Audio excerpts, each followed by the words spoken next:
birthday, and my eyes got lower and lower every time I blinked today.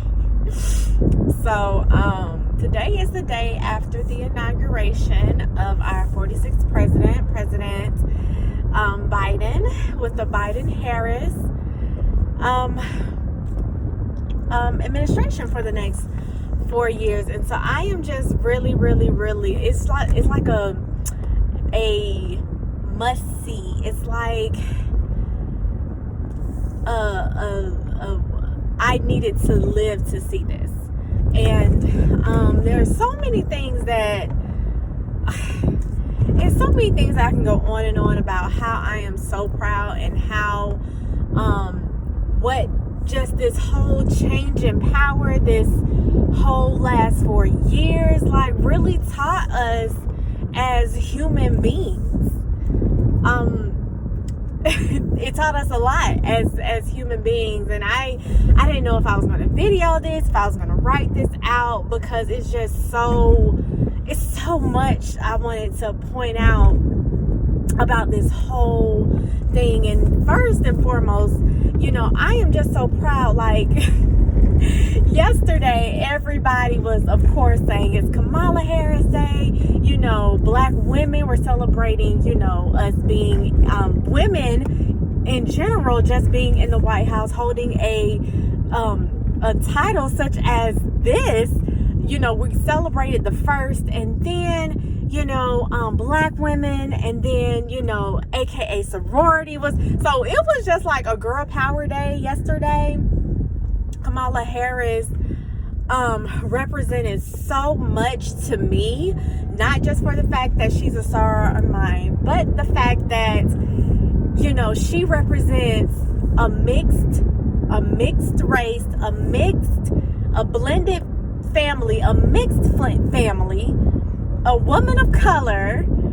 And I'm just so like, she broke so many and shattered so many barriers that were against her. Like, all of that is against her. Like in America, or the prehistoric America, like that's all been held against you. But the fact that she has graciously walked into this role as VP Madam Vice President, she has just broken so many ceilings, and it is just so amazing to have someone that is the same color as me, that represents a generation, and it's so amazing to have somebody like that. It's like, oh my gosh, yes, it's like a breath of fresh air. Like, I had a video, I will share the link in my comment, about when about how I felt voting this year, and how when Biden actually won, I just went on and on about how black women have come so far.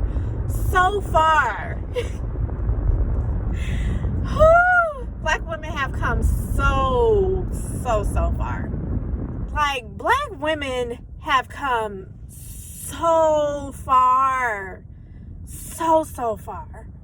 Yet we have a long way to go. And I'm just so proud to just witness this. And my daughter, she's 4, and we really don't talk about politics in our house. Like, she rarely knows about the coronavirus. She just knows that we have to wear masks and be careful because there are germs out there. So she really don't know and is not aware. But I had to share this moment with her yesterday because it was just a proud moment for me. And I am just so glad that, she's 4, and in 4 years, and in this 4 years, she'll be able to see more images of that. And that will be now her normal, to see, hey, we can do this. Like, this ain't hard, so she was born right after President Obama's last term. So that was just one of the things that I was most excited about with the coming of the new administration. Now, I was also going to say, as part of being a human is to treat other people as humans. The thing that happened earlier this year with the attack on the Capitol, the attack on democracy, which it was, I feel as though the rioters and those that came and just looted and did all of that, they want more of like a dictatorship. And they're in America, the land of the free and home of the brave. Yet, when things don't go your way, you don't want it to be the land of the free. It's the land of the free, and democracy wins. Democracy is the people's choice of who it is. So, President Trump, when he came as president, no matter how much America did not like it, he expected the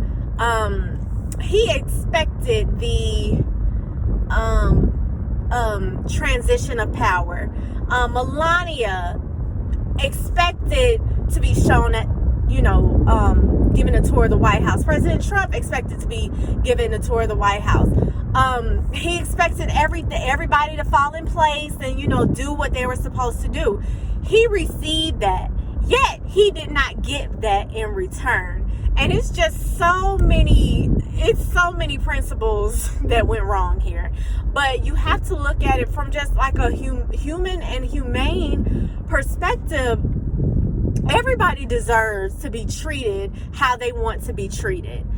Everybody deserves to be treated as how I want to be treated. So I expect someone to treat me as I treat them, with respect and dignity and all of that. And that wasn't given, unfortunately, to now President Biden, which he didn't need that anyway.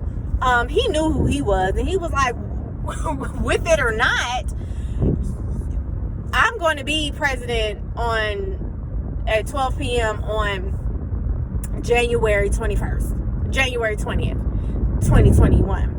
But he didn't need that.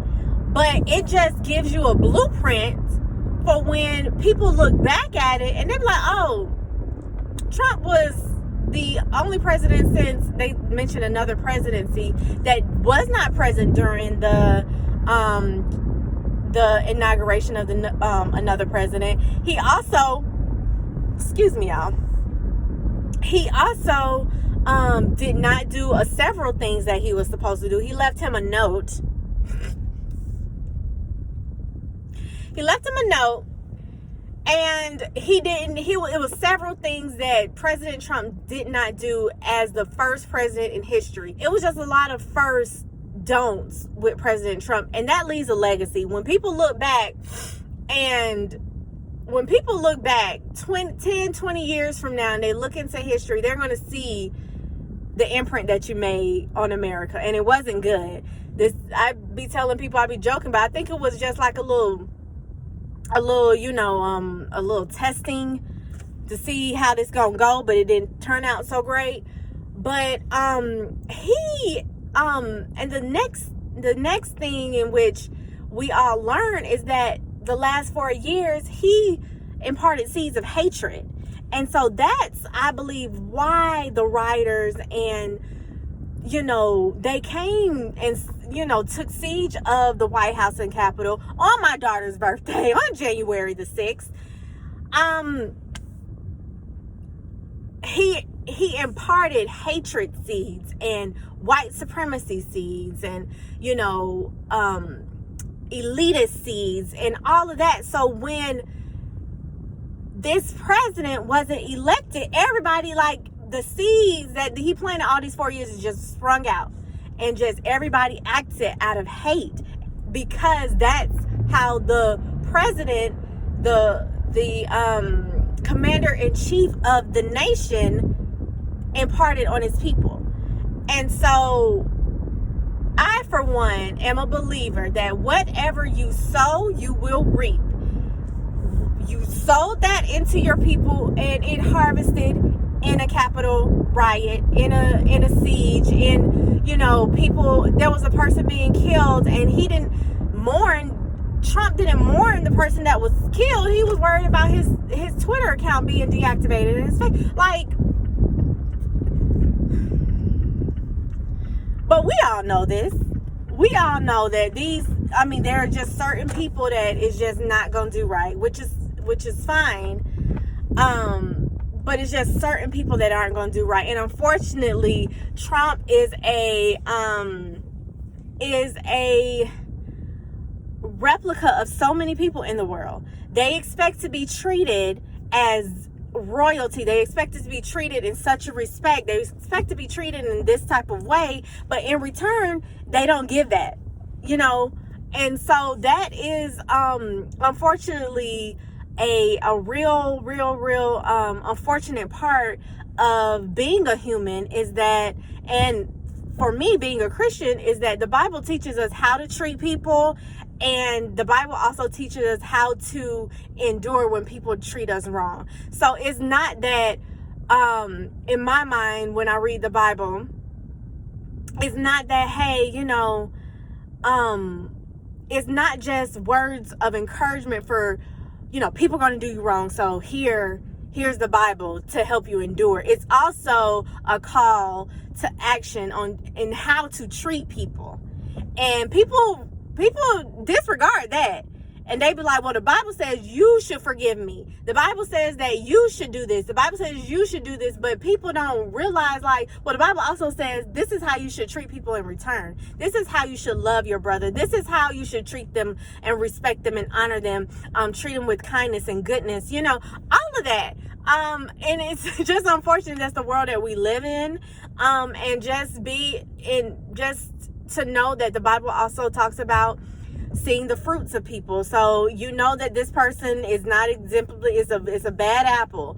And no matter how much they say it's a good apple, it's all shiny and stuff, that thing is rotten. So you have to understand that you just look at the fruits of people and you love them, and you're like, okay, God bless you, and God bless Trump for the years to come. And I hope that God works on his heart, and I hope Jesus is deemed Lord of his life one day. I am, and because I always have hope for people. But at the end, that's what I learned. I just said, you know what, it's so unfortunate that he expected that from Obama. Obama didn't want to give that to him. I know he did it, but he did what was dignified, because Obama's just a dignified person. So that's several things that I want to share in regards to this, historic 4 years. And I could not wait for all of it to be over with. Thank the Lord.